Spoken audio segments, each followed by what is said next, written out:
dengar UII punya pusat kajian tafsir, Pak Rektor. Akan didirikan. Ini dengan ahli-ahli pakar-pakar. Ustaz Somad, kami punya kajian ahli tafsir terdiri dari pakar-pakar, dari pakar aspek bahasanya, pakar sejarahnya. Tadi disebut ada Gus Baha, pengetahuan beliau hafal Al-Quran, lalu kemudian mengerti tafsir, pakar, diberikan Allah pula ilham, banyak hal-hal yang baru kita dengar dari kajian-kajian beliau. Rupanya beliau termasuk mustasyar, penasehat, bahkan salah satu dari pendiri pusat kajian tafsir. Ini baik sekali. Begitu juga ulama-ulama, niku Quran pun menyatu.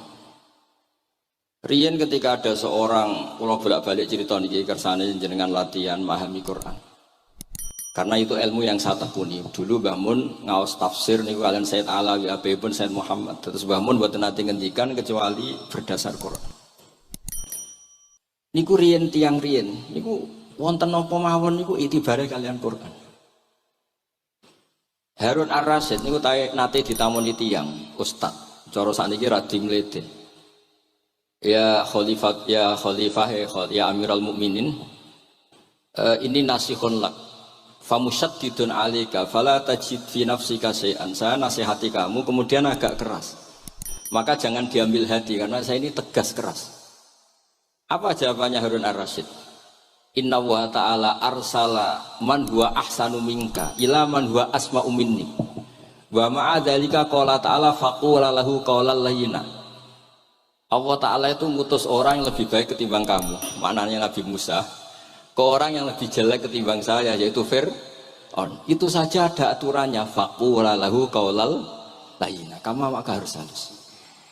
Makanya pas sekali tadi dawuhnya Habib Abdurrahman, kita niru Wali Songo. Wali Songo itu membawa Islam itu ringan.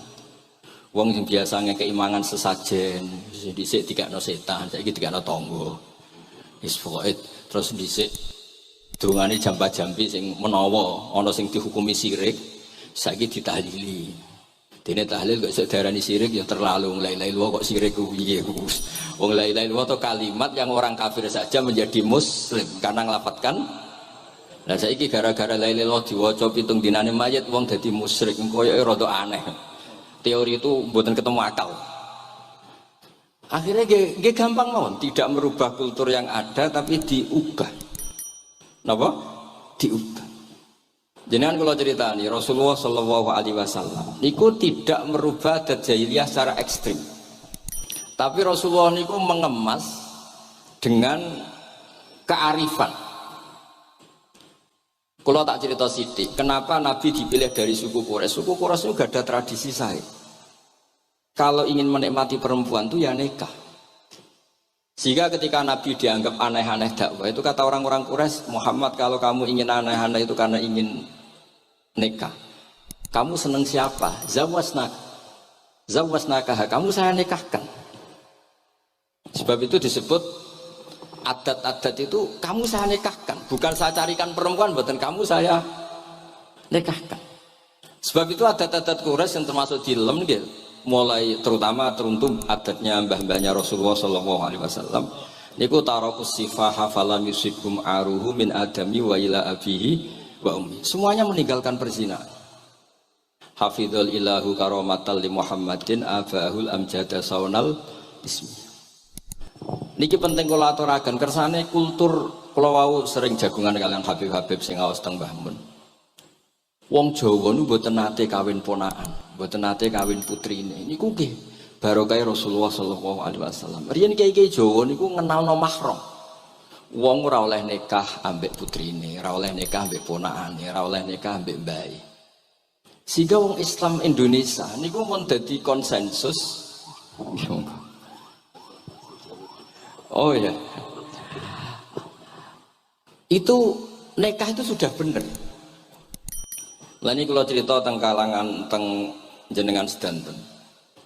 Ijtihad ulama itu mau tidak mau harus kita dengar.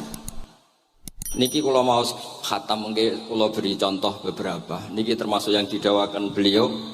Al-anbiya mastaharu illa bil ilmi wala adharu sya'nahum fil wujud illa ilmahum. Wa fihi dalilun anal ilma aqwa minal amal. Niki termasuk dawuhipun beliau. para nabi itu yang paling diterkenalkan tuh logika ilmu. Dan mereka tidak memperlihatkan di komunitasnya kecuali ya ilmu itu. Karena ilmu itu akan permanen. Misalnya nyuwun sewu, di antara keluhanipun Habib Abdul Qadir niku kan gampangannya al-Islam mahjubun bil muslimin. Temeriki beliau sering ngendikan la takun hijaban alal Islam atau la takunu hijaban alal Islam. Kamu muslim jangan menjadi problem yang bisa menutupi kejayaan apa? Islam. Oke, niku kita sepakat. Tapi baru kayak ilmu niku terjaga. Misalnya kita semua yakin zina itu haram, maling itu haram. Nah ana wong Islam nyolong, iku wong nyedarani ya oknum, boten kongkonane napa? Islam. Tidak suruhannya Islam. Tapi kalau semua orang sudah tidak kenal maling itu haram, tidak dikenalkan itu haram, nanti dikira angger Islam itu nggih maling. Sehingga ilmu itu harus didengungkan terus. Malah ngendikane Nabi, idza dzaharatil bid'ah wal fitanu wa fi riwayatin jambi wa subba ashabi falyuzhiril alim ilmahu wa illa fa'alaihi la'natullah wal malaikati wan nasi napa asma'in. Ketika banyak masalah itu orang alim harus memperlihatkan ilmunya. Misalnya kados kula sebagai kiai Jawa, niku kula matur nuwun sanget. Kula nu bapak kula hafal Quran, bapak kula senengane ngaos Quran. Bapak kula tiyang Kudus niku penekun Quran, pondok paling sepuh ning Kudus diantaranipun gadani buyut kula. Niku nak ngijazahi niku nurayamsi bihi finnas. Walam yakulillah fil madaris wal masajid. Orang itu punya iman, itu harus dibawa finnas. Tertanam di hati manusia. Kalau nate teng Korea, nurian tiang sing gedeng kiai, bareng teng Korea malah jadi kiai. Mergo roh bumi ra ono sujud, ra ono adzan ku nangis. Akhirnya ku nyewa tanah, nyewa tempat tinggi masjid. Jadi sampean ra usah dibakas ning bab wakaf. Iya hukumnya masjid tanah sewaan. Kowe ora tau nyewa masjid malah kecangkeman ruwet ngoten niku ruwet. Pokoke pira-pira ning Korea wonten persewaan rumah damel napa? Dipakai apa? Masjid. Karena Nabi mau ngendikan ju'ilat lanal ardu kulluha masjidan. Mulane sedekah Rasulullah sallallahu alaihi wasallam. Di antara khawasi hadhil ummah niku semua tanah itu bisa dipakai sujud. Tiang Eropa baru kayak bal-balan niku ya akeh wong sujud. Riyen teng Eropa niku wong sujud kangelan gara-gara dituku Sulaiman Fahim teng stadionnya wonten masjid. Mbak Mun nak cerita aku tahu sholat ning Real Madrid. Dulu sampean cocok ra cocok, sampean ora usah khawatir. Ini kalau orang Islam di Eropa terkontaminasi kalian non muslim piye? Sampean kudu yakin, pokoke angger ja'al haqqi wa zaqal apa? Batil. Sampean kudu yakin banat uzifu bil haqqi 'alal batil fayatmahu fa idza huwa zaid. Hak ini berdiri sendiri, kuat sekali hak. Hak ini bisa bertarung di mana saja dan kapan saja dan punya tingkat keabadian sing luar biasa. Ini hak. Ketika ada sekolah-sekolah perbandingan agama, kemudian kita menawarkan konsep Tuhan. Tuhan kita adalah wajibil wujud. Tuhan kita tidak pernah tidur, tidak pernah ngantuk, tidak pernah ini itu. Tuhan kita ada sebelum apa saja. Tentu konsep Tuhan ini lebih rasional ketimbang yang lain. Artinya kita menjual Islam itu dengan likaum yakin, dengan logika sing luar biasa. Sebab itu Quran nak ngajari kita. Nak ngenyek Fir'aun, ngenyek Namrud. Kul ara'aitum ma tad'una min dunillah. Ketika orang kafir menyembah berhala, Lata, Uzza, Hubal. Aruni madza khalaqu minal ardi am lahum syirkun fis samawat. Apa reputasi mereka sebagai Tuhan? Apa melok gawe bumi? Apa pas tahu gawe langit urun semen? Ya ora melok gawe ujug-ujug dadi pangeran. Ndak ikut menciptakan kemudian tahu-tahu jadi apa? Tuhan.